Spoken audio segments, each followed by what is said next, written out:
তো hello guys, আমি আবার চলে এসেছি নতুন একটা মিনি ব্লগ নিয়ে। এখন বাজে দুপুর 1টা। তো এখন লাঞ্চ করব। লাঞ্চে কী কী খাবো সেটাই দেখাবো, চলো। আজকেও আমাদের এখানে প্রচণ্ড বৃষ্টি হয়েছে সকাল থেকে। আমি তোমাদের ওয়েদারটা দেখাচ্ছি, কি সুন্দর ওয়েদারটা দেখো, পুরো মেঘলা মেঘলা ওয়েদার। ভোরবেলা থেকে শুরু হয়ে গেছে পুরো বৃষ্টি, একটু আজ রোদ উঠেনি। এই যেখানে মা ভাত নিয়ে চলে এসেছে বারান্দায়, আর পাশের বাড়িতে মুরগি ডাকছে। ওই যে মা ভাত নিয়ে সব থালা ঠালা নিয়ে গুছাচ্ছে, বারান্দায় বসে আমরা সবাই খাই। এখানে ক্যামেরা কোয়ালিটিটা একটু এরকমই হবে, কারণ এই জায়গাটা পুরো অন্ধকার, তো আর মানে দরজাটা বন্ধ। শসা কাটতে বললো মা, শসাটা কেটে দিই।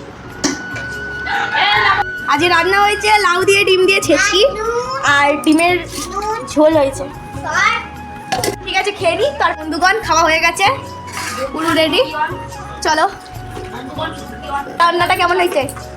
খুব ভালো। তো এই গাইস, ঘুম থেকে উঠে পড়েছি, উঠে দেখছি যে বাইরে আবার বৃষ্টি পড়ছে। গাইস, এই যে মা চাটা করে নিয়ে আসলে, এবার চা খাবো। সন্ধ্যাবেলা চা না খেলে ভালো লাগে না।